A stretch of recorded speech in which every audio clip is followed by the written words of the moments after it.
Every day there is a forgetting, and every moment there is the possibility of remembering. Remembering who you truly are, awakening to your body, to the inner world and experience of being alive. Here is where you find the beauty, the joy. Here is where you free your soma. Hello, everyone, and welcome to Free Your Soma, Stories of Somatic Awakening and How to Live from the Inside Out.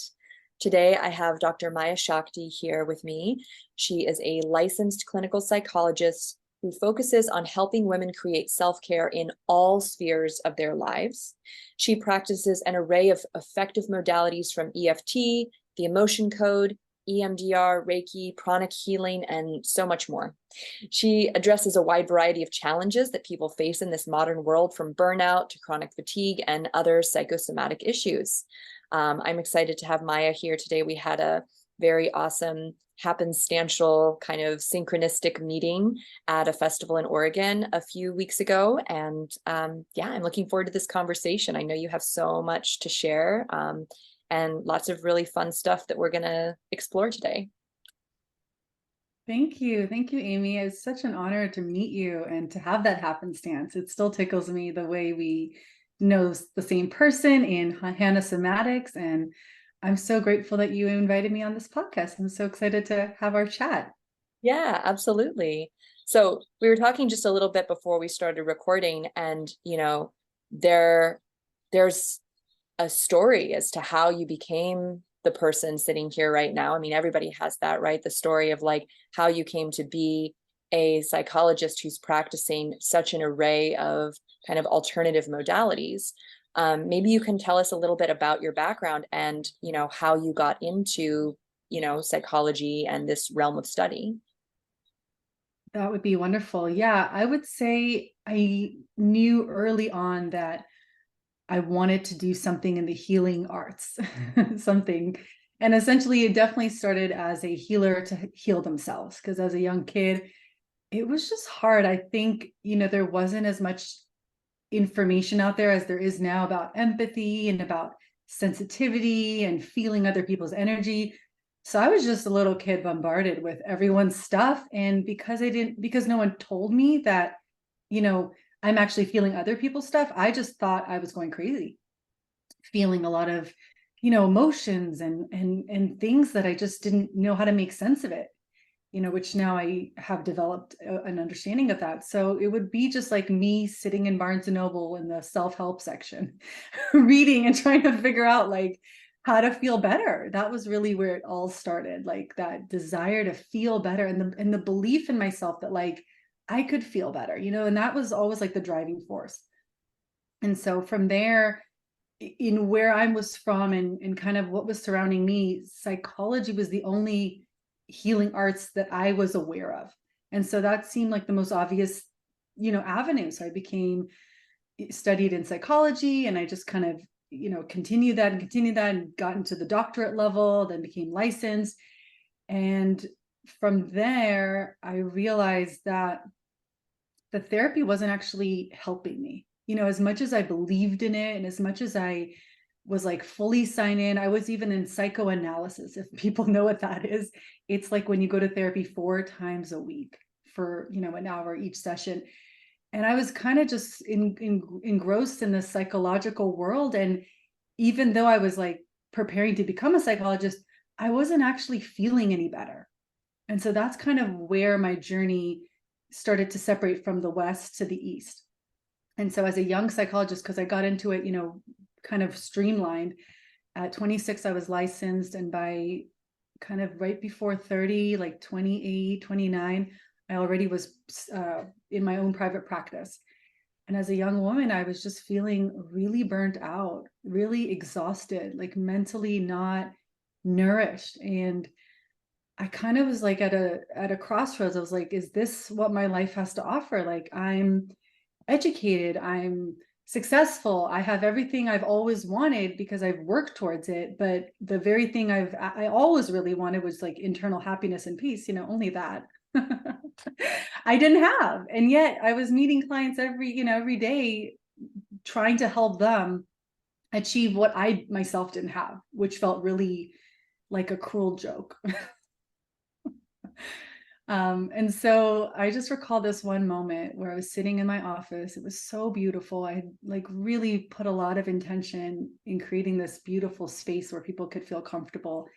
And I was sitting in my office and I just looked out the window and something just sort of snapped. I was kind of like, I'm done. I don't want to see my life kind of passing before me with the same old, and just kind of keep going down because my physical health was basically deteriorating. I was having a lot of I think of it as like the soma, the gut issues, the gastrointestinal issues, the leaky gut, all those symptoms that are really, now we know more, is so related to the emotions. And so in that moment, I decided to leave it all. And that's it. And then I spent a year preparing to leave my practice. And at that point, I was like, I had a full-on life. I was engaged. I just bought a condo right next to my office. Like everything was sort of set for this life that I was meant to live. And I just said yes to myself, and then I said no to everything else. And that was really the beginning of my healing journey, like my real healing journey, because it takes levels and layers. Like sometimes we need to, not sometimes, like oftentimes we need to really go into the contrast of like what isn't working for us in order to know what can potentially work for us.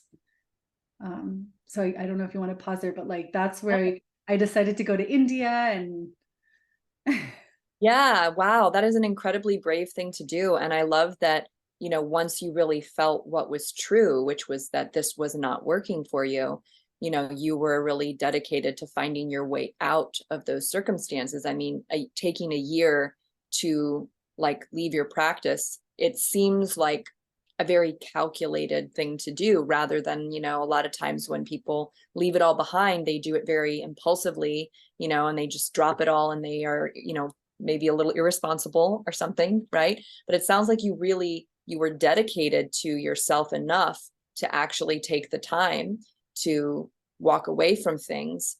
And that, I think, is really powerful. I think that's a really powerful commitment that you obviously had to doing what you felt was true inside of you. yeah, I like to think of it like life is constantly pushing us forward, and we have kind of two choices, but it's really just one. And the two choices are either get pushed or leap, right? And I felt like I was being, starting to be nudged through the health. I think health is a really incredible communicative system. Oftentimes we get really bogged down, like, oh, my body and it's hurting and the pain, but really all of these are just like intelligent systems to communicate to us that like something's not working.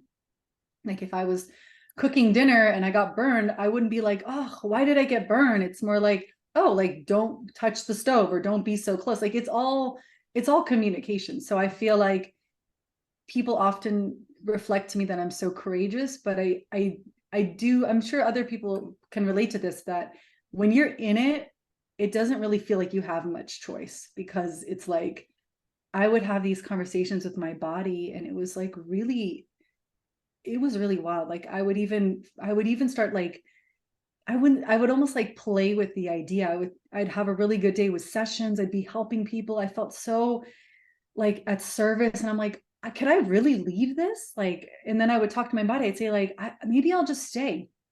And I could hear a voice in my body just being like, really, you want to stay? And then all of a sudden, as if out of nowhere, my body would start to like convulse and like start to have these like severe pain, and my stomach would hurt and I'd like be doubled over in pain. And I quickly said, okay, no, I'll leave. I promise I'll leave. Like, because I had that commitment. My body knew within a few months we were going to go. And then all the symptoms would just like magically disappear. And so it was this communication that like, it wasn't just like a choice I had to go, but it was a promise I made to take better care of myself. And my body was holding me to that promise. Wow, yes. And that's so true. Like just thinking about how our nervous system, when we go into that retraction away from something, it can show up in all these forms, like a stomach ache, like an illness where we're pulling away from something in, our internal or our external environment, usually a combination of both, right? That's basically our body really just saying no to something. And I mean, I was thinking about that as you were talking about burning yourself on the stove, because I cut my finger just yesterday morning, chopping a vegetable. And every time that this happens where I chop my finger, and it's happened quite a number of times, I kind of like, there's a part of me that looks back and goes like, what happened? Like what happened where I slipped and cut my finger with this knife? Because I'm pretty good at that. Like I'm a pretty good knife user and chopper, right? And it's always that I wasn't present. I was distracted, even just for a split second, with something in my internal or my external environment, or both, right? And I think about that in terms of the way that our modern world is so full of distractions. And there's this real intense like pressure on most of us to succeed or, do life well, whatever that means based on the culture that you're in. And so we're under this pressure that is very distracting from what it actually means to be present in our bodies. And so of course we're going to be like, oh my God, how did I get this illness? Why is this happening to me? Why did I cut my finger? And it all comes down to not really being present and aware of what's happening in our body, because there's all these other noises and I just love what you're saying so much, because I feel like that is kind of the essence of everything that I've been working to uncover, which is like, we grow up with this message of like, this is what life successfully looks like. And I was like, okay. And I was like, very ambitious, very passionate person. I got the program. Okay, this is what life is. And then I like went out and I got it. And I was sitting there, I looked the part, everything around me looked the part. And then I went really deep inside and I was like, is this feel good? And none of it felt good. I literally felt like I was empty of my own internal beingness. I felt like literally when I went inside, it was just like this emptiness. Like everything about me was so superficial. The way I look, the way I presented. I mean, it was just so, I feel like with clients, like I would squeeze out enough to like be there for them, but it was like I was living for them instead of like having a rich life that I could just share with them, which is kind of like the huge journey I've been on, which just feels like it got flipped on its head. But so many of us, like, what does it look like to be the perfect mom, the perfect wife, husband, worker? And I think for a lot of us, we get these messages of what it looks like. And then when we're sitting in that seat, looking like it, we're so confused because it doesn't feel good. And I think that's just the society we're all raised in, which is like not really based on what actually feels good, what happiness actually is. It's like all these ideas of it. And at the end of the day, like, you can't be happy with the idea of happy. Happiness comes really from, how you take care of yourself moment by moment, that awareness and that cultivation. And so I think all of us can relate to kind of feeling out of place in our own lives. Yes, absolutely. And it's a journey of remembering or coming back into like what it means to feel and be experiencing life through our body, through our physical, like first person experience. Because so much of our, most of us during our childhoods, we get incredibly externalized in various ways. And there's a reason for that. Like we need to be conscientious people and, aware of others and stuff like that. And you could even say that there's some kind of like reasoning for us forgetting that internal felt sense of self and that connection, because then we get to remember, and we get to remember in a powerful way that benefits those who have also forgotten how to connect, right? Mm-hmm. So it's like this kind of thing where while there's this sorrow in having had to go through all that suffering, it's like, well, the suffering led you here to having all of this incredible wisdom and knowledge to share with people. And it's an ongoing journey. I mean, I'm sure you're still accumulating tools and knowledge and experience, in your life right now, that in 15 years is gonna, is gonna be transmitted in a whole new way, right? Yeah, I love that perspective, and I totally agree with it. It's like, Ram Dass said, we're just all walking each other home, and That's really what it is. It's just deepening the practice. And so for me, it was so interesting because I had kind of reached the mountaintop of like health, of mental health. I was like going into, I was a successful practitioner, professional. I'd done all, all the therapy that was available to me in that sort of environment. And it didn't get me what I wanted. And the coolest thing about, I think, where I was standing was like the belief that there was something more. I think that's always been my driving force. And maybe that's part of what's helped me evolve, is like just believing. And I think for each and every one of us, we should all like, never just settle with what we're told is enough. Like if you believe that you could feel better, then go after it. And I do believe in like the law of attraction. Like, I think because I was so persistent and relentless with like, I know there's more for me in this life, then things started to show up and open up. And so I remember I was in one of many retreats that I had tried to, find. And this one retreat, we did this breath work. It was one of the first times I ever did a breath work session. And I recall in the breath work, something opened up, it's very psychedelic breath work. And I got this very clear message to go to India and to go by myself. So it wasn't like I was going to invite my fiance at the time. It was like, no, you're going to leave and go by yourself. And this is, I'm a person that, even though I'd done yoga most of my life, it wasn't like I was that interested in going to India. I wasn't like the kind of person that was like into any of that. So I thought it was kind of weird. I was like, India, like, what do I need to do in India? But the message was so clear. And through that year, I started to cultivate like an understanding of what I might do. And so for the first time in my life ever, I bought a one-way ticket, which is the most exciting and terrifying thing to do. And I left and I went to India, and it was scary. I remember going to like my family host at the time that was hosting me, and I literally wouldn't leave their house. I was supposed to only stay with them for like a couple of days, but they couldn't get rid of me because they were feeding me really well also. But I didn't leave for like 2 weeks. I was so afraid. And then finally I started to get more comfortable, and India became one of the places I call home now. And getting to work with new people, new modalities, getting activated by the land. I think for me, someone who just grown up so sheltered, just never leaving America, just kind of living in that bubble, to go to India and to just see the way people interact. Like, we'd be driving in a car, and just the nomenclature was very much like, oh, we'll get there when we get there, in ease and grace, and just the way people flow. And it's like this chaotic, rhythmic energy that is felt. It's unlike anything else. And I think it really just gave me the space in my cells to just breathe. I didn't, even though it was like a lot of people and it was really busy, I somehow felt more spacious than I'd ever felt before. It was almost like people in India just like they let it kind of hang out how they felt and what's going on. And that, as this very sensitive person who picks up on people's energy, whether they hide it from me or intentionally or unintentionally, I could feel it. And so in India, I just felt like people were just the way they were, and they weren't trying to hide it. And I just felt like I could finally exhale.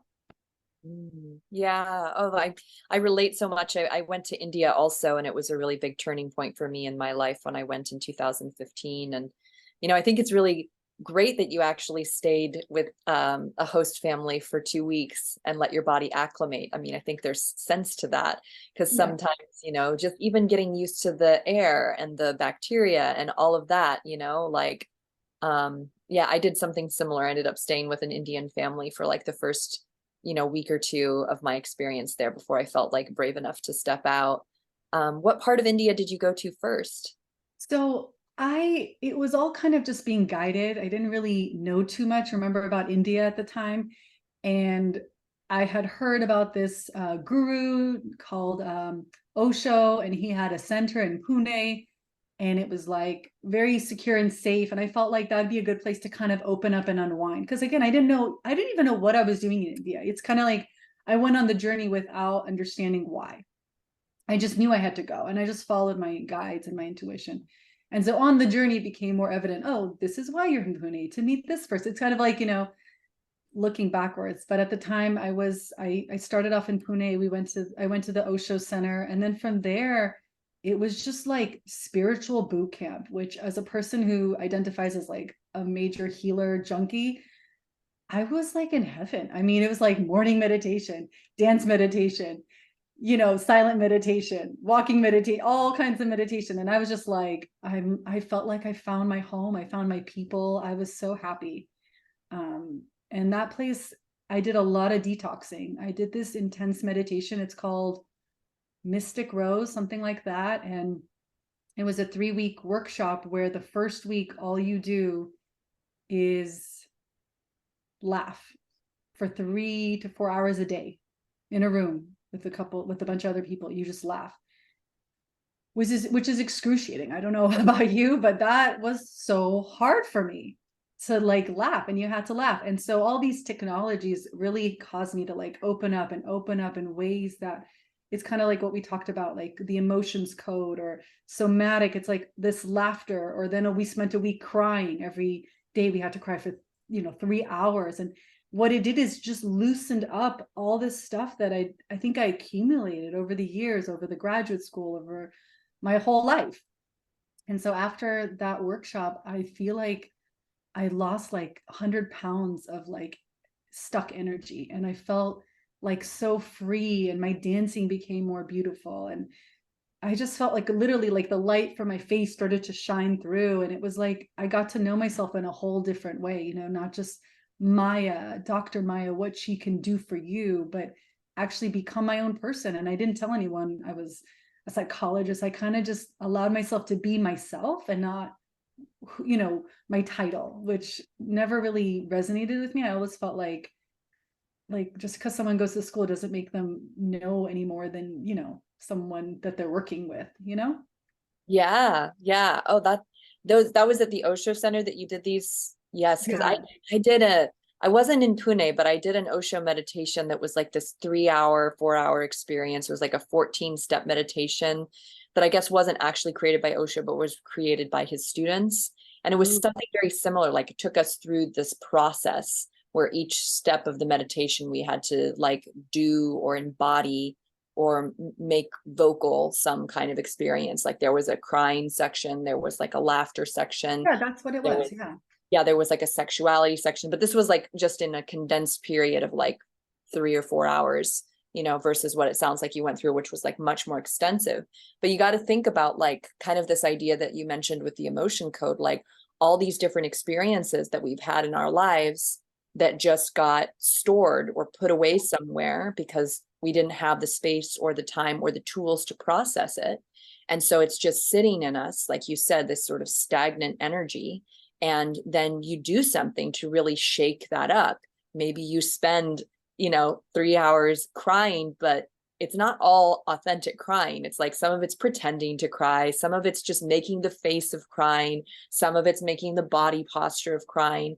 But in doing that, in going into those physical experiences, you start to bring up the authentic feeling, right? Exactly. What You I have to, recall. you have to like, it's like Tinder. You gotta like, you gotta get, you have to seduce the fire to come out. But honestly, I'll share this personal information.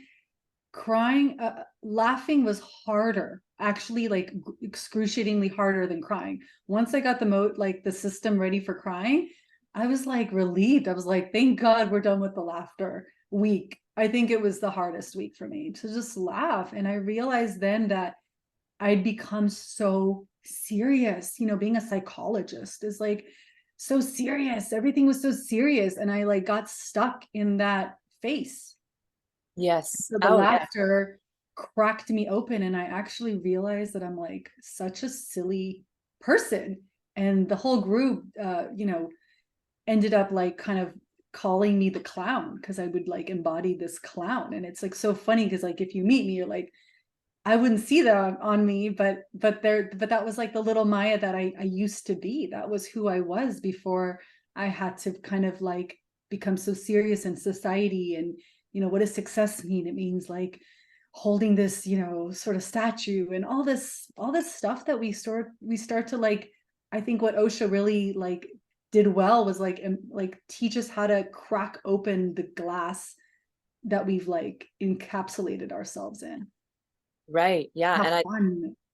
that way that pleasure can be harder for us to experience and actually be present in than our grief and our sadness and our frustration. Like, of course, those things can be difficult too, but it's interesting. In my own journey, I discovered that sometimes it is the good feelings that I have a harder time being fully present in, whether you want to call it self-sabotage or just, a nervous system response to, like, oh, well, I'm feeling good. Maybe that's not safe to feel good, right? Things like this Mhm. that show up. Exactly. That's actually what I did in my first part of my journey was like it was a real long haul of like reprocessing everything I'd known, because up until then, you wake up in the morning, you do 50 things, you make a to-do list, you go down the to-do list. It's very masculine. I grew up so masculine and I rocked it. Like, let's be honest, I rocked the masculine.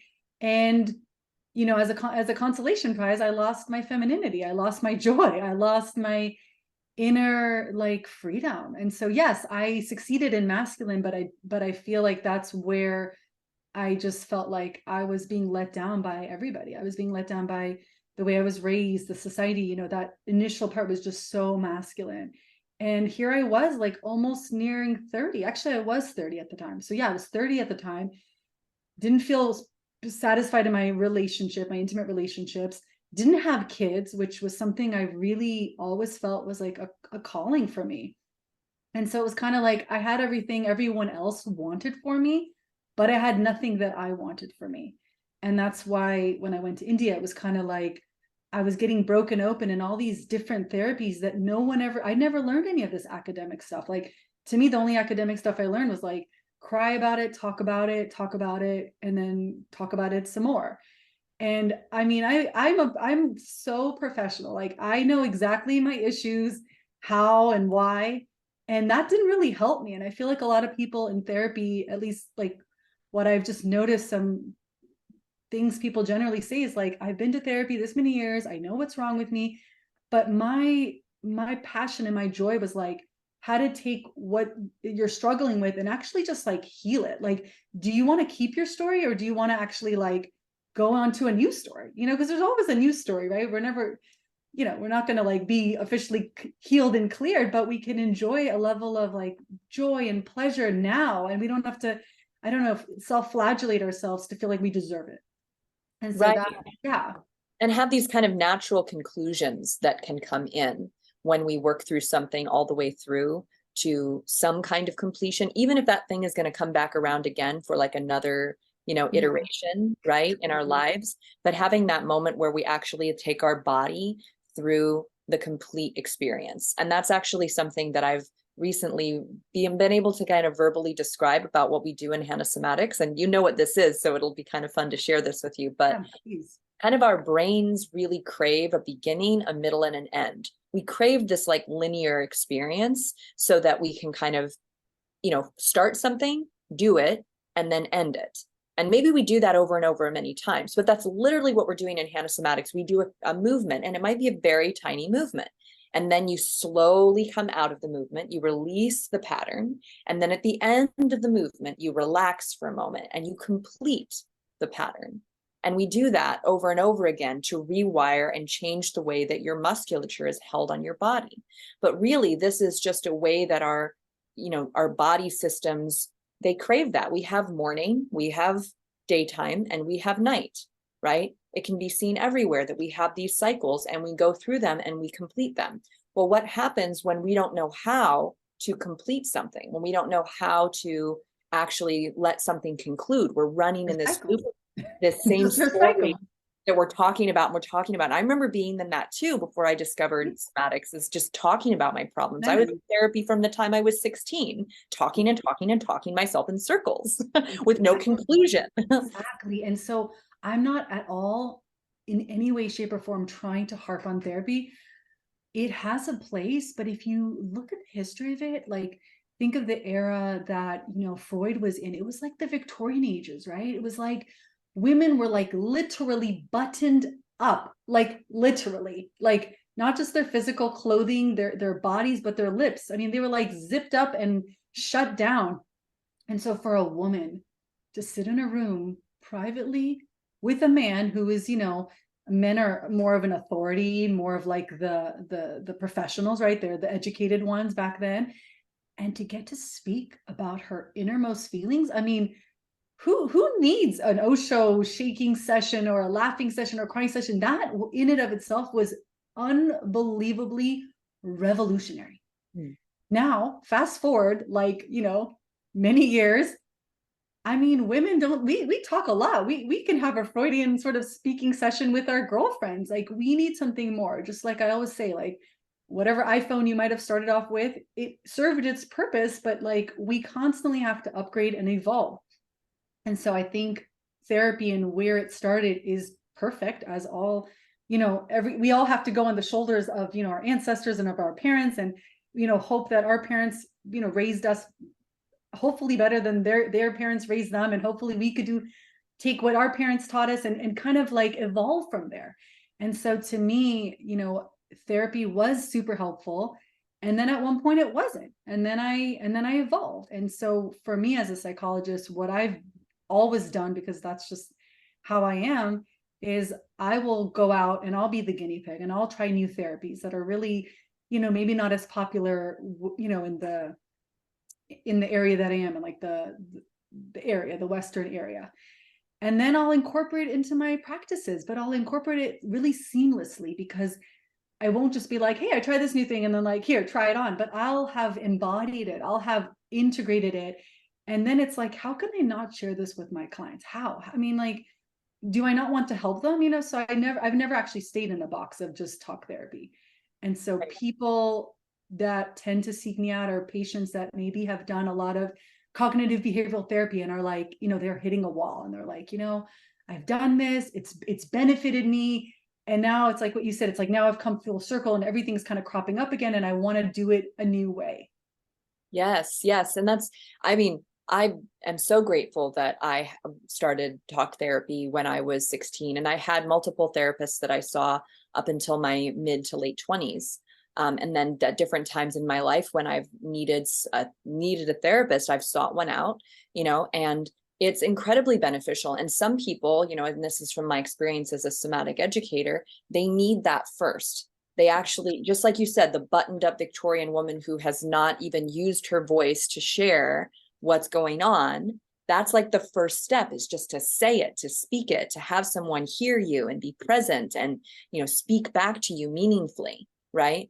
And some people aren't quite ready for the somatic element in the beginning. It would be overwhelming, and then of course there's always going to be people who are way more, for whatever reason, connected to their body. And so starting with talk therapy, it doesn't do anything for them. They need something that's going to probe into their body, right away. So it's like every person is going to be different in terms of what they need as a starting point, as like an entry point for healing. I love that. And I think that's really the most important message, is that there is something out there for you 100% without a shadow of a doubt. And you just have to believe that and trust that.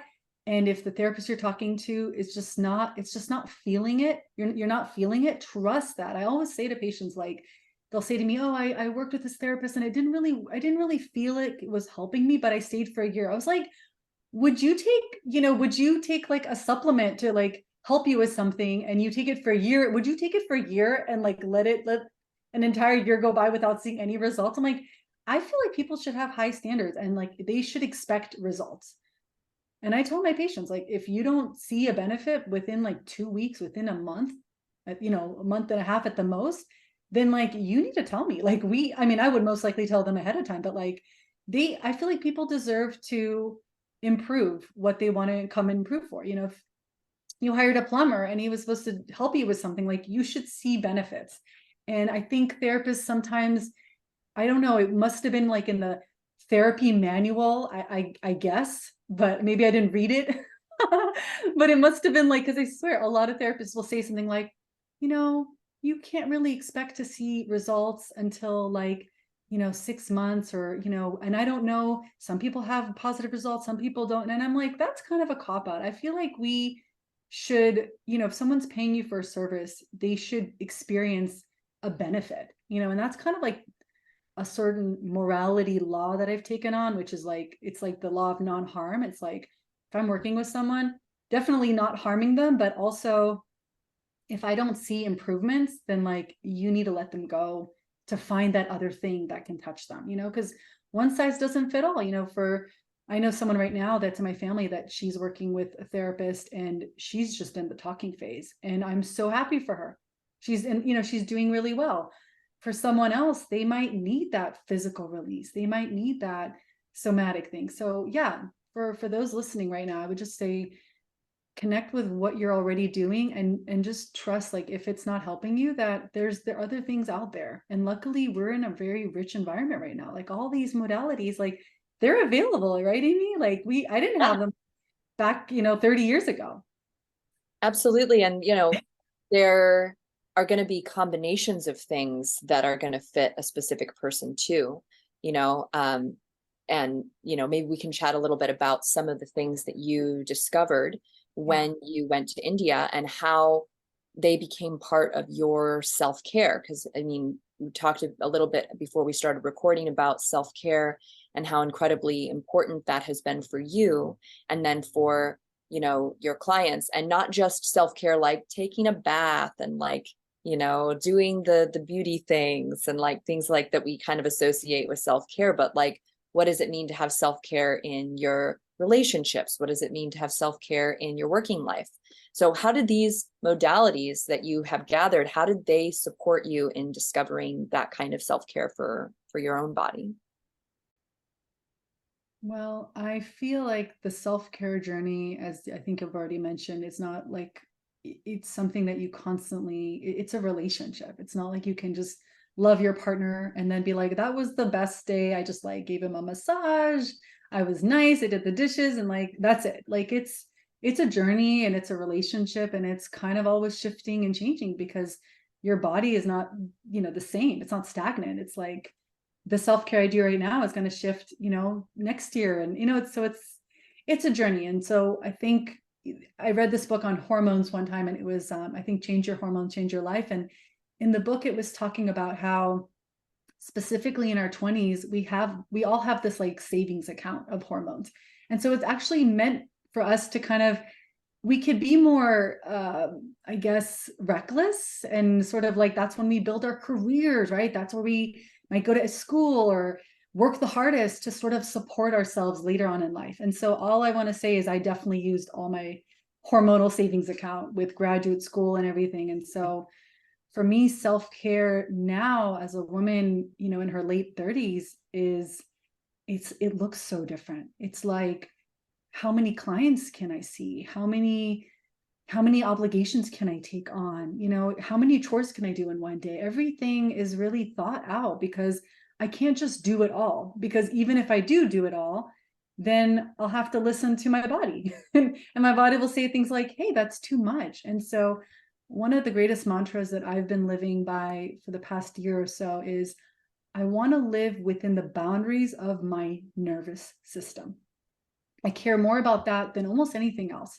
Because if I could be there for you and be there for all the clients, but I'm not living within the boundaries of my nervous system, I'm essentially stealing from myself to give you, which is essentially looking for external validation, external rewards, money, acclaim, people pleasing, but really I'm not giving you from a sustainable source. So that's my greatest, insight, really. So these days I work with many less clients. Funny enough, I have more to offer and I work with like a fraction of what I used to. Isn't that just so silly? But that's where I'm at. And it's just something it's like I'm sitting within the seat of my own internal body and my nervous system. And so when invitations come or opportunities come, I don't think if I want to do them, which is what I used to think like, oh, that sounds great. I used to be like, yes, yes, yes to everything. I just let my body feel it. And I feel it. And even if it's something exciting, like a party or an opportunity, and my body is like, no, I don't want to. And we're one and the same. So I'm the voice to communicate that. And so in India, it was a complete and utter breaking down. I literally broke down in the most beautiful of ways. I mean, had a moment where I looked at myself in the mirror, and I'd felt this sense of like beauty through the hair that I had on my head. I felt pretty with this hair, but it was almost like overly attachment. Like if I didn't have hair, I wouldn't be beautiful. And so in India, I had a moment. I was like sitting in my room alone, and I'd wanted to shave my hair off for as long as I could remember, but I was always afraid because the moment I shaved my hair off, it would basically take me off the market. No one would ever look at me, and I'd be this hideous, ugly alien. And so in India, in the Osho ashram, one evening, I shaved off all my hair.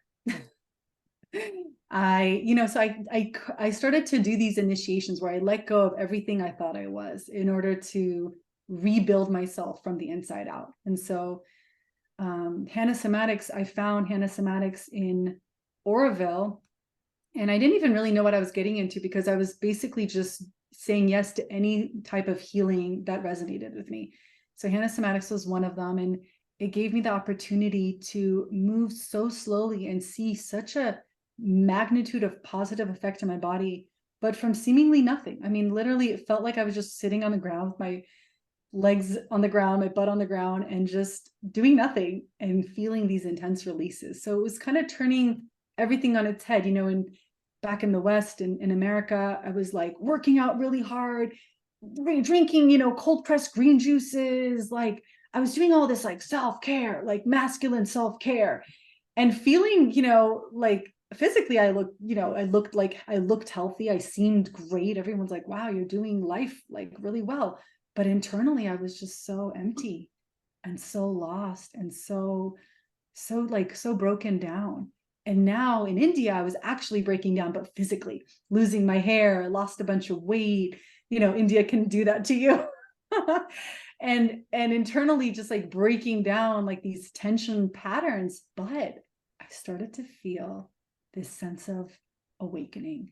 And literally, this was like one of the most like incredible mornings. I literally woke up, and out of nowhere, I started singing Hakuna Matata. Like it just came out of nowhere because it wasn't like watching TV or had any reference to it. But that was kind of like the theme of what I was feeling, was just Hakuna Matata. It means no worries. And I looked in the mirror, and I looked like this like freaky, bald-headed, skinny, pale girl. And I felt so beautiful. I mean, I felt so good. I just like, and it was like, I just laughed because that's like the irony of life, isn't it? Like the very thing you think it's going to be, it's always like turned on its head. It's like, it's like, here I was in LA with the hair, with this and this and this, and feeling so ugly and unworthy. And here I had none of that. And I felt for the first time actually beautiful. That's an awesome story. I love that. I'm picturing you with a bald head, and I'm sure you were just totally, totally adorable. My husband is super funny about shaved heads. Like he would love it if I shaved my head. I haven't done it for him yet, but he thinks that he's an artist, and he thinks that you get to see someone's face more when they have no hair. So there's something in that kind of like seeing yourself without the adornments, Exactly. the nakedness of it, where you get to look into your face, and what you see instead is like just these really pure kind of human qualities that get obscured, unintentionally by all of our, cultural adornments, including long hair and, and I mean, your hair looks kind of similar to mine. I'm sure your hair was gorgeous, but there was also a beauty underneath that you just didn't have access to, right? That you kept looking Yeah, but for. it was also like not only I didn't have access to, but I'd been told ever since, like, consciously or unconsciously, that women are not beautiful without hair, and you're only beautiful because of the hair. And so it's like, even though I ended up feeling quite even more beautiful and free without the hair, because I never like addressed that, or I never touched that, I always felt like an inherent shame. Like when I started losing my hair, which was around graduate school, and no one would know it, but I knew it. I saw the hair come out. I started feeling all this like shame and unworthiness and fear, like God forbid I don't have my hair. And so when I shaved it and I just went to the punchline, I got to take my power back. I got to reclaim my power. And even till this day, not that I have those issues as much anymore, but like if I have a bad hair day or something, like I have a newfound like embodiment where I'm just like, look, Like I'll talk to myself. I'm like, look, like you've had no hair, like nothing can scare me now. And I've told that to clients who struggle. I'm like, if you really want to feel free, then when you shave it, then it's like you can't go any lower than that. Like, Yeah. you know what I'm Yeah. saying? Totally. I feel you. I have like kind of a funny hair story because the first time that I had super, super long hair when I was like 13, 14, like mermaid hair, like down to my butt. And my entire like class was like obsessed with it. Like kids would be playing with my hair, guys liked it. It was this whole like image that I had.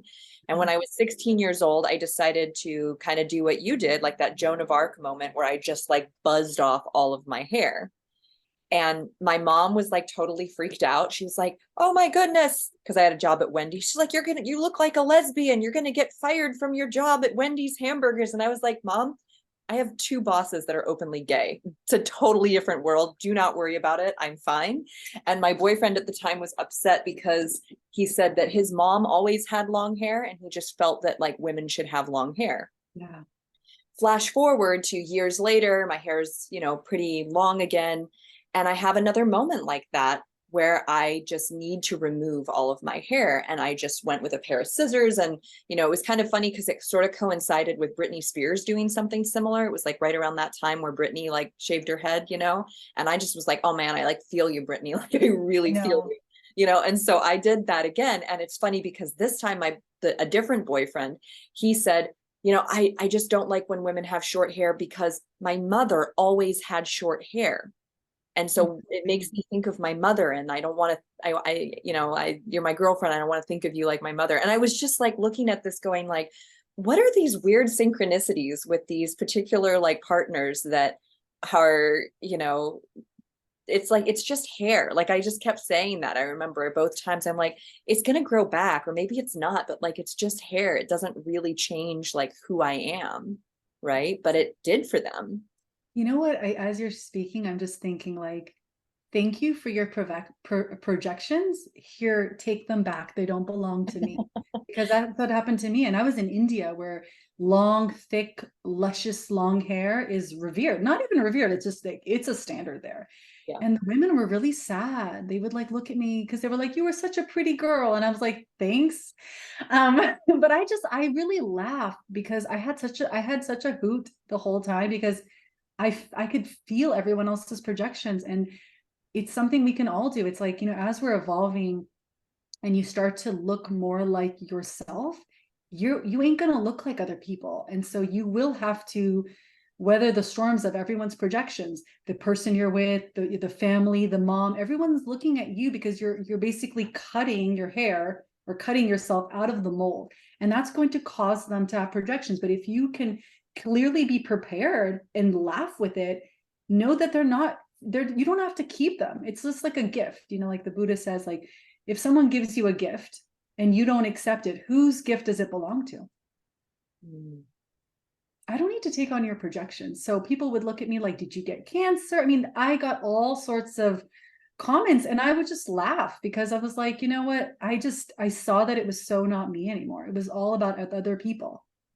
And so my beauty, my freedom started to shine even more because I just started laughing and I loved it. I loved being kind of a freaky weirdo in India because as a young woman, I felt safer.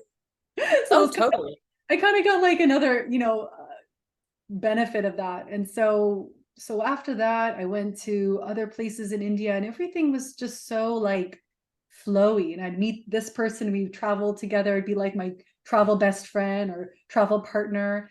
But I think the whole overarching experience in India was just shaking me up in every way, shape, or form. And then I got spit back up into America. And here I was, like, I'm like, okay, I just been completely changed, but now I'm still working with clients. And so that's just what I did. I started to incorporate the conversations I had had with myself, the experiences I had with myself. And what as someone who like embodied it or like, got initiated into that energy, I started working with clients, but it felt different. It wasn't like the way it was before, where I was like, I am going to heal this patient. I'm going to help them. That was very like masculine, like I'm helping you. Now I would just sit back, listen to their conversation, hold a space of spaciousness. It was very feminine, right? My work was just like holding space for them. And oftentimes they would just like talk in a way that they could start to feel internally their own silence. And so that happened for a couple of years as I transitioned. Wow, that's awesome. I love that.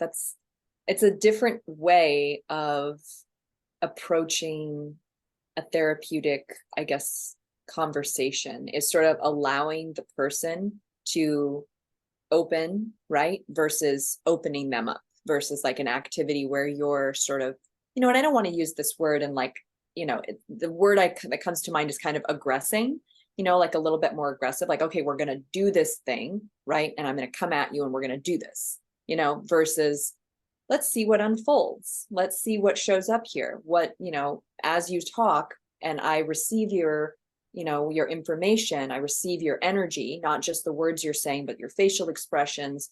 And you start to interact with a whole different kind of like human intelligence, not only in you, but in them as well, And what I think is so profound is that obviously you're someone who's looking for knowledge, you're well educated, but that wasn't enough. You needed this experiential, lived, embodied knowledge, and you knew that your soul knew that, and that's what sent you on this journey, and that's what you've brought back with you. And obviously what you're continuing to cultivate is like a lived experience that we don't get just by sitting in a classroom, that we don't get when we're, like you weren't getting it sitting in your office in LA. You got it from putting your body into these different experiences with a sense of curiosity and openness, and then working with what showed up in you. Yeah. Thank you for that reflection. Yeah, it is a journey, right? Because I'm still on it. But what I felt was I just felt like I wasn't working anymore. Like sessions didn't feel like sessions in the past. It just felt like just connection. Like I was just loving the people I was talking to, and that was enough.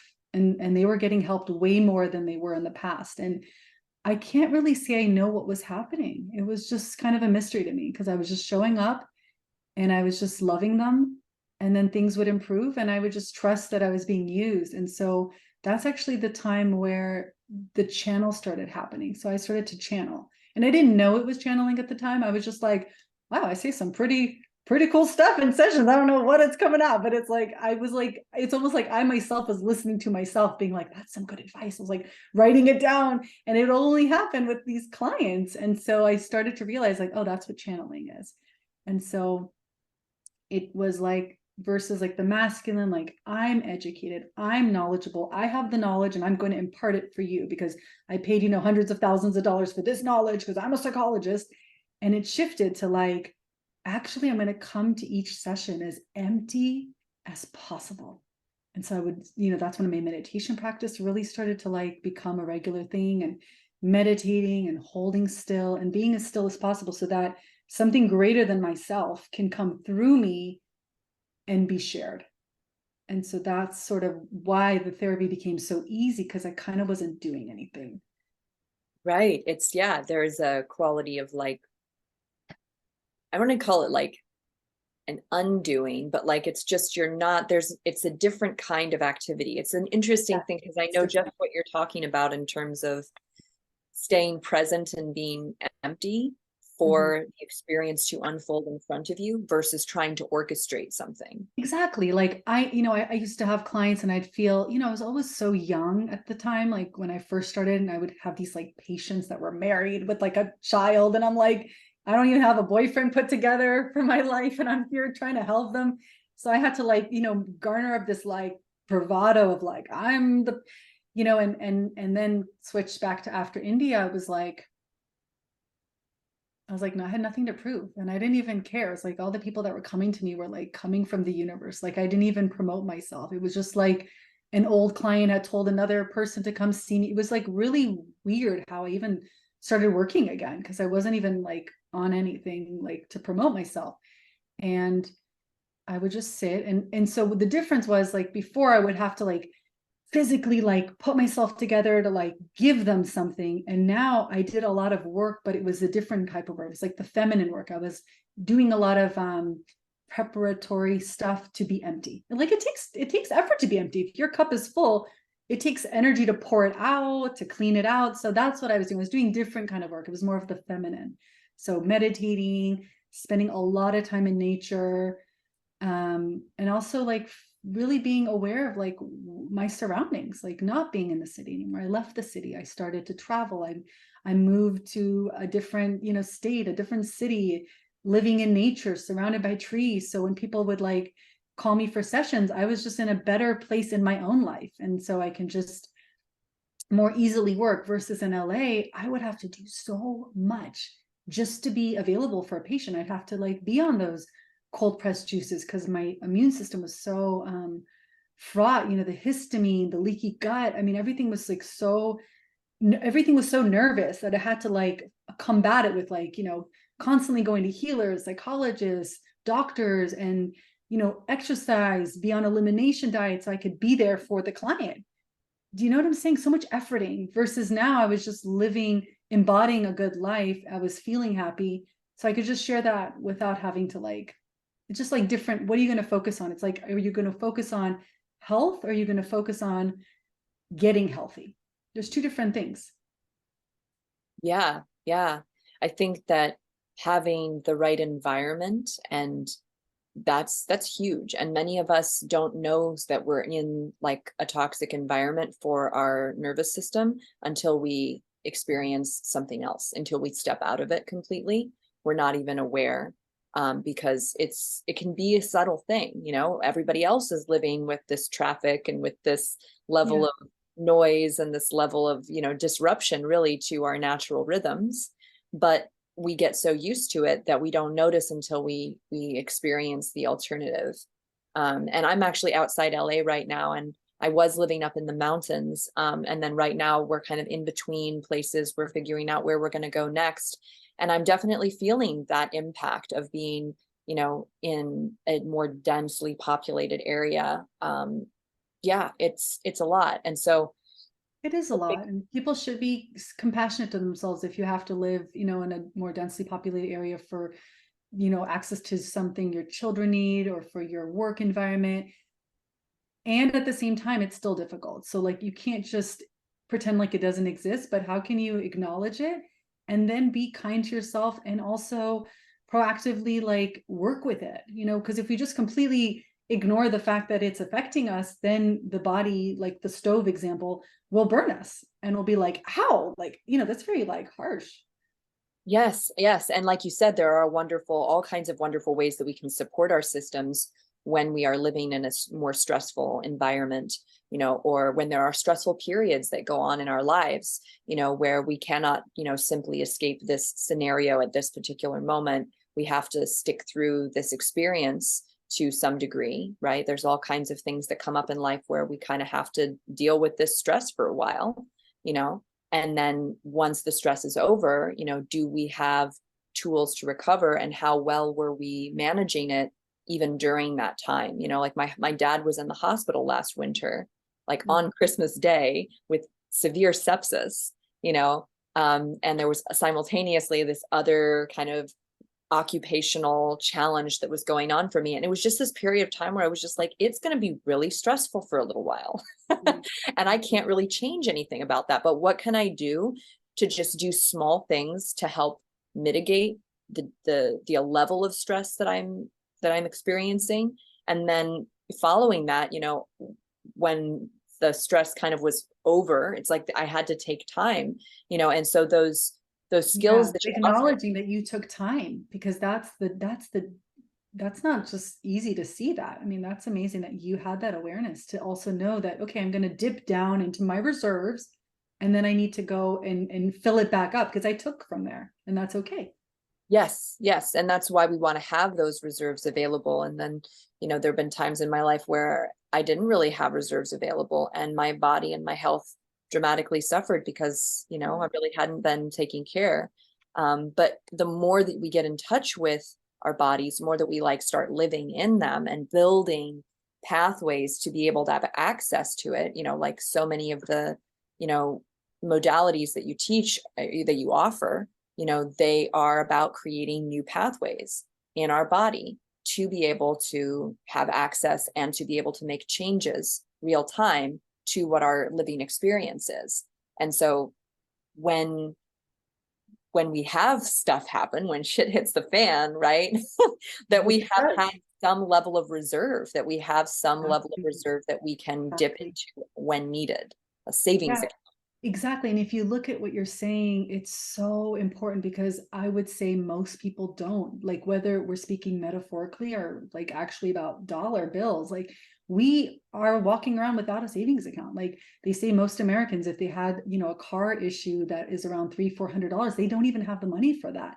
And so we are not going to talk about it in terms of like anything shame or blame or whatever, but we could just be like, you know what, how can we work today to put $1 in that internal savings account? And, I think if we look at society as a whole, as a teacher, as like a guide, we would say that it's encouraging us to live unsustainably. And that's okay, because that's like the contrast, right? It's like I was living unsustainably, and I got those effects, right? And so now I'm looking at life from a whole different lens. I'm also a mother now, so it's like that has completely shifted my awareness of sustainability. Like as a single woman, I had a different level and a different understanding of sustainability. Now as a mother, it's even more. It's like I can only do so many chores a day, even if I want to do the laundry, I can only do so many, because if I do too much, let's say on the chore front, or too many clients on the professional career front, I'm taking, money, I'm taking energy from my tank, which I get, daily filled up for my kids. And so personally, my priority is the family right now, because they're young and that they need me, that's what I'm signed up for. And so I think for all of us, it's like finding something that can start to help you cultivate that inner resiliency. And so just to name a few, I would say Hannah Somatics is incredible. It's gonna consistently unload you. It's kind of like taking a shower, but on a muscular level, unburden you, which we all get burdened, like no shame in that. Like that's why we do things like Hannah Somatics, because we're just going to assume, right? Just assume that every time you take a shower, assume you'll get dirty, right? I'm never taking like the best shower ever, and I'm like, this is it, I've nailed it, I've showered to the end, and I'm never taking a shower again. I just assume that it's part of my practices. So as you're listening to us, I want you to also think about like we haven't like reached the mountaintop. Like I do my practices, and when I don't do my practices, I feel dirty, I just do. I don't feel like myself. Like there, like one evening last week, I ended up staying out too late, like just kind of feeling into what would it be like to not get enough sleep. And I woke up the next day, like it was almost like this emotional hangover. And I loved it. I was like, wow, this is why I sleep, 8 hours a night or whatever I need to get. Cause it was like a good expression to show me why I do what I do. Because I like to play with it. I don't want to just meditate and do all the things because some ego in the sky, some spiritual ego in the sky is telling me I should. I want to do what I need to do because it actually benefits me, so yeah. So one of the many things is the Hannah Somatics emotions code. If you don't know what that is, definitely Google it. There's a book on it. You can all easily be trained in it, and that's super powerful. I would say if you're starting your journey, better to hire someone to do it for you, just because in the beginning, it's just like a lot to unpack and it could be overwhelming. So that's kind of how I started my emotions code journey. Is I had a practitioner work on me for a year or so, and then I start to like do the cleanup maintenance. Another incredible resource, there's EMDR. That's great. I prefer actually EFT, because I'm always pro the modalities that patients can do on their own. I'm constantly trying to outsource myself so that they don't need me. I don't think the idea of being a successful healer is that you have a huge client list of people that are desperately needing you. I constantly try to get myself out of a job. The beginning sessions, I'm doing it for them, but then I transition them to teach them the modalities. That's why I like the tapping, because they don't need me. EMDR is a little bit more involved. So tapping is amazing. I even have a video on YouTube, just Dr. Maya Shakti tapping. And it's literally a whole tapping session that people can just follow along, because I'm all about giving them the tools. Another incredible resource is pranic healing. That I feel, I haven't told you too much about that, but that was a huge game changer for me, Amy, was to actually be connected to a healing modality that I saw results in real time. And maybe we can talk about that another time, or if you have any questions about that, but that kind of is where I am right now as a pranic healer. So I got trained and I'm working towards more and more training just because I just keep seeing benefits in my own life, and that's what's driving me. There's nothing driving me more than results right now, because I feel like this is the era we're in. We're in such a, we're leaving behind like the intellectual, everyone knows everything about everything. You can pick up any book and it'll tell you anything you need to know, and we all know it. But how many of us are actually feeling healed and happy and peaceful? So that's what I'm. Well, because we can gather knowledge, but it's a totally different thing to actually experience and practice. And those two things, experience and practice, they take time. They don't happen in one session. They don't happen in one sitting. You know, with pranic healing, I really haven't heard of that before, but I mean, I immediately think of like, does it have something to do with breathing, or is it a different, what's the What approach? pranic healing is, it's not, it's like new, it's ancient, but it's like a modern curation of it. So Master Choa Kok Sui, who's no longer in his body at now, he left his body a few years ago. He was a very like, he's an engineer mind, scientist mind, and so he went through all the major healing modalities, and he curated and cultivated this healing system based on actual results. So he would have like top clairvoyance, like really see in real time if it's working and effective. So maybe you could have it in your show notes about pranic healing, but I would say that is the future of where we're going with healing. And it's a healing modality that's based on its energy. So it's really working on like the chakras. It's the whole theory of it is like, just like we're talking about showering, it's like energetic showering on a daily basis, but to get to a level of spiritual, emotional, physical, mental hygiene, energetic hygiene, really, so that you feel better. So once I got into that, I saw some big shifts because of my sensitivity. It's like we're not all equal. Like some people can eat, gluten and it's not a big deal, but for my body, it's sensitive. And just like I can't eat certain processed foods, I can't also digest certain energies. And so it kind of like affects me really negatively. And so what pranic healing has allowed me to do is to just clean myself. After I work with clients, I cut my cords, I cut their cords, I energetically sweep myself. If I'm feeling overly sensitive and stressed, I can clear the part of my body that energetically relates to that. And so that's been a game changer for me, because it's very thoughtful, mythological, concise, clear way of self-healing. And again, like all the things I'm sharing, it's good to start with a practitioner, but the cool thing is you can do it too. And you don't need to like go become, doctor this or be a healer. I'm never like telling people to be a healer, because like there's plenty of other things we could be doing, but we are in a time right now where there's a lot of challenges, right? Like more so, it feels more so than ever. And so wouldn't it be great to just be able to shower yourself without having to like pick up the phone every time you need to take a shower? That's all I'm saying. It's just Oh, yeah. responsibility and sustainability on a financial and on any level. Absolutely. And it's empowering to the individual to be able to make a difference in their own suffering in the moment that they're experiencing it with tapping. And that's what I love about Hannah Somatics. I will tell people, you don't need me to do Hannah Somatics. There's plenty of videos on YouTube. There's books, there's resources that are out there. What you hire a practitioner for in the beginning is to actually get a foundational understanding of what this is, when you have literally never experienced this before, when you've never moved this way before. There's a learning curve and there's a philosophy. In Hannah Somatics, we go with the muscular pattern rather than pulling against it, which is totally counterintuitive to most yoga practices, which is totally counterintuitive to most exercise, philosophies in general. So it takes some time to learn to do that, instead of the first thing that most people do when they notice that they're in a bad posture, quote unquote, bad posture, right? Slouching, is they just straighten themselves up. They just try to force themselves out of the pattern. Well, we take a totally different approach in Hannah Somatics, and it's not difficult to learn, but it does take some focus and attention, and it takes some mentoring in the beginning. and same with, all these other tools that you're speaking of, All of depending them.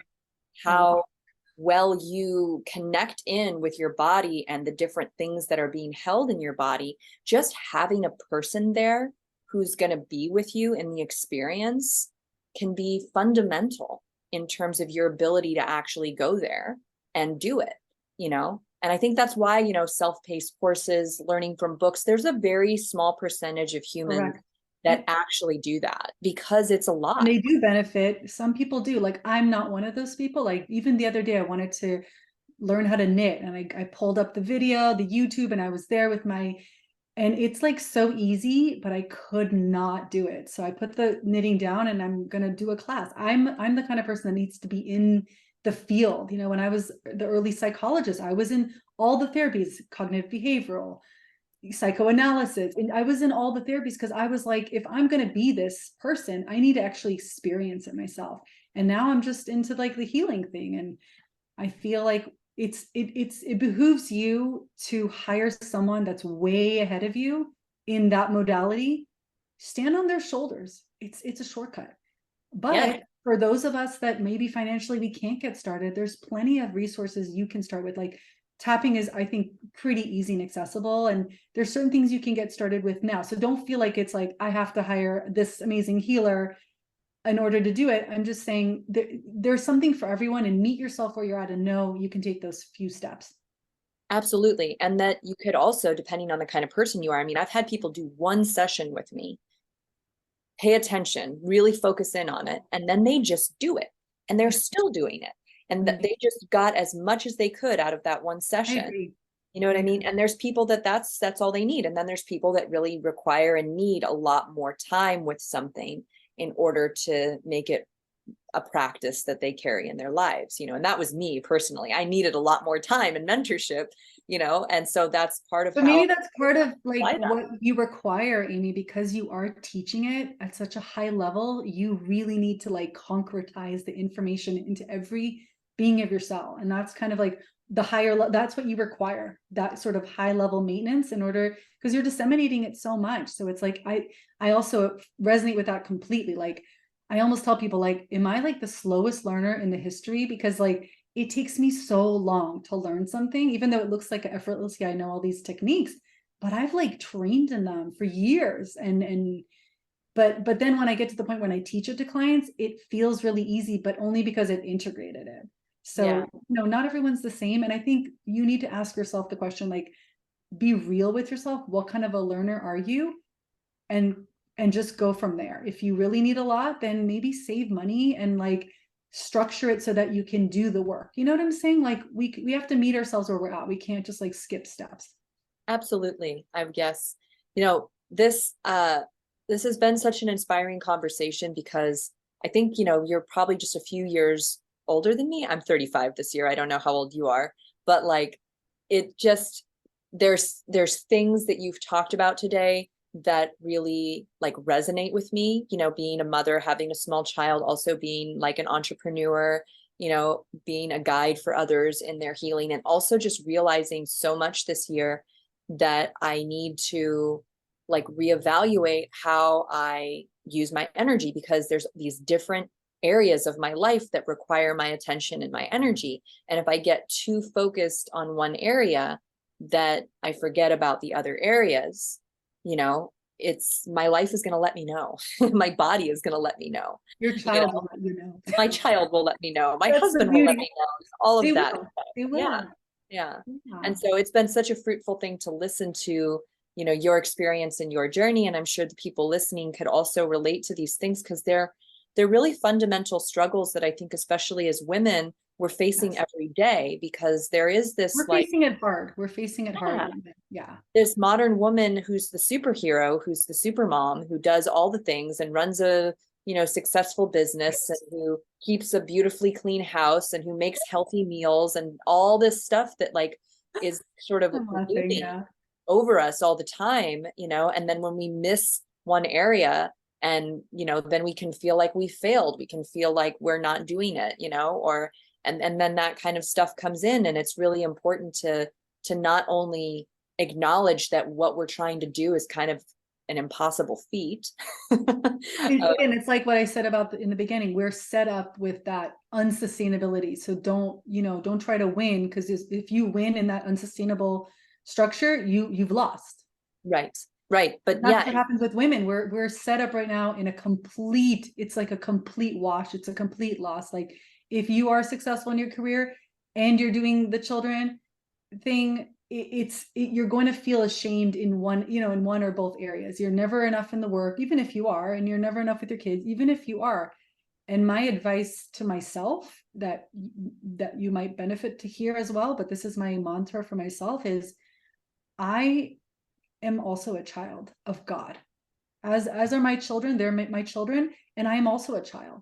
And I also deserve to be loved, cared for, well fed, nourished, sleeping well. And so I look at myself with the love that I look at my children, and it's been a real journey that I deeply care about myself. And so if that means playing with them less because I have to take my daily naps, because that's what helps me show up more presently, I do that. And yeah, I've just created that boundary with my kids, and they know mommy's nicer and happier and just like all around better vibes when I've taken my nap. And so sometimes they even tell me, they're like, have you taken your nap? And I'm like, oh, thanks for that reflection. No, I haven't. Let me do that. And we very openly talk about how we show up. And I've encouraged them I've not encouraged them because kids are perfect, but I've not suppressed their expression of how I am. And so I do take care of myself. And that is a commitment to my children, because I grew up with, that sort of mom, the house was clean, 3-4 course meals for dinner we had. And she was stressed out of her mind. I mean, you know what I'm saying? She got very, very ill when I was around 9 years old, like life and death type of illness. And to me, I'm just kind of like, no, let's stop pretending that I can do it all. right. And so the kids know, they're like, why are we only having this for dinner? Like, because that's all I can muster, Why can't we go out and play? Because mommy's tired. And I'm just real with them. I'm real with them so that they don't have to feel it anyways. And Yeah, that's what I I love encourage. Be that. real. Kids are way compassionate, because trust me, they can feel it all. So there's nothing we can really hide from them. So might as well just give them the vocabulary to understand what's going on. It's like I'm raising basically my little self.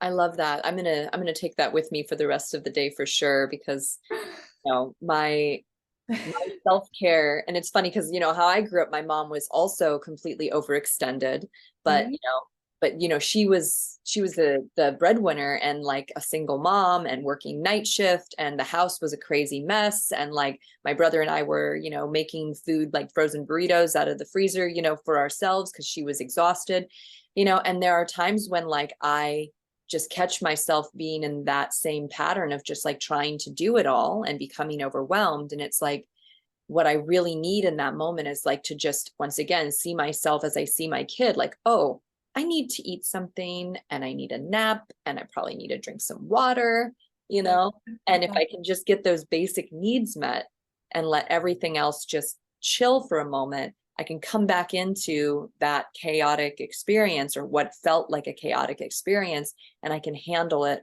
with a lot more grace when my own needs are met, and I really am, I'm saying this now, I'm listening to you, and I'm calling all women who are hearing this right now, let this sink in a deep way, that is the key, is taking care of your well-being and your body on the regular so that you have the capacity for anything else that is there in your life to be addressed, whether it's your children or your business or your personal relationships. It's all going to stem from your connection to yourself and how you're meeting your own needs. And I'm saying that just as much for myself right now as anybody else. It's hard. It's not something that I'm on the mountaintop with, because I'm still a teacher of it, because as a woman who is the breadwinner and also, full-time with the kids, it's impossible. And so I'm in complete surrender, and I'm like the fat Buddha that's just laughing, because I think it's ridiculous. Like, we are in a pickle. All of us women are in a pickle. Men have their own challenges as well, but I'm just kind of zeroing in on this because it's one I'm very close and dear to, and it's just hard. And so I'm giving my daughters an opportunity to see that I get tired, I get moody and I get hungry, and for them to see that I'm also a human being and I'm not perfect, so that they can sort of copycat the perfection and continue that unsustainable perfectionism that actually is not really helping anyone.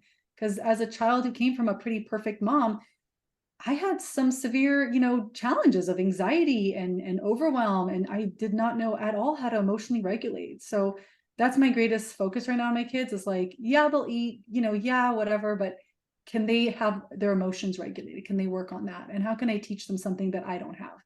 So that's my focus right now, and we'll see how that goes. Yeah, well, I mean, Experiment. yes, it is all an experiment, and you've done such an incredible job in sharing, your experience with us today, your experience in leaving behind a whole other version of yourself that existed once, and inviting in this new being who's here in front of us, who is moving forward. As you said at the beginning of this podcast, that life is kind of, pushing us forward, and that can we go with the flow of life, and at the same time, like, take care of ourselves in the daily moments, right? And I really think that's such a beautiful message to share with everybody today. I'm sure so many people can resonate with that dynamic, right? Yeah. So thank you so much for coming on, for sharing this beautiful conversation with me. And if anybody wants to reach out to you, if they're curious about working with you or the work that you do in general, where can they find you? So it's going to be it's going to be really kind of funny, because it stems from everything I've been saying, which is actually not a joke. I am really keeping it simple. I am not on Instagram. You cannot find me on any social media platforms, because I do have small kids, and I'm really creating this sustainability between my home life and my practice. But if those of you who feel called to work with me, or just to see more of what I may be doing in the future, I have one website that's currently active. It's Dr. Maya Shakti. So my first and last name, MAYASHAKTI.com. And I offer consultations, and they're really about giving you the opportunity to see what might be helpful. I'm really have a lot of resources and people in my network. So it's about, like, I also love connecting people with, like, oh, I think you'd be better to start off with the somatics, or I'm really good at, like, being a case manager. So I offer that to people for free, because I believe that we all deserve to be helped and healed. And I love to be able to be that person to support.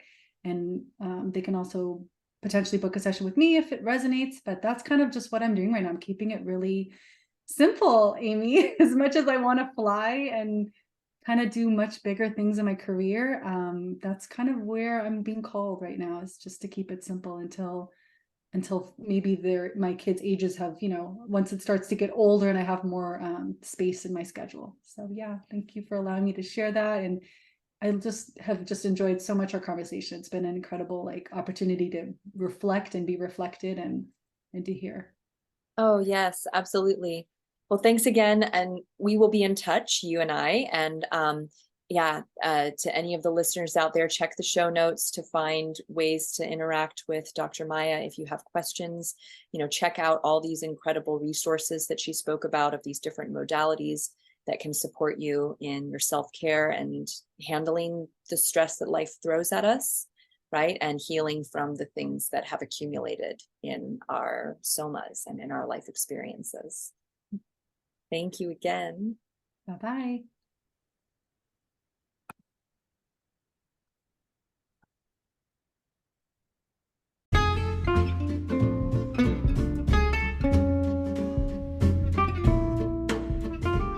Hello, everyone. Thank you for listening to the Free Your Soma podcast. If you enjoyed this interview with Amanda and feel inspired to learn more about the Radiance program, please go to www.freeyoursoma.com. The next round starts November 4th. Podcast listeners will receive $500 off of the 6-month program. I'm so excited to see you blossom and shine as the Soma, the being that you truly are. So much love to you.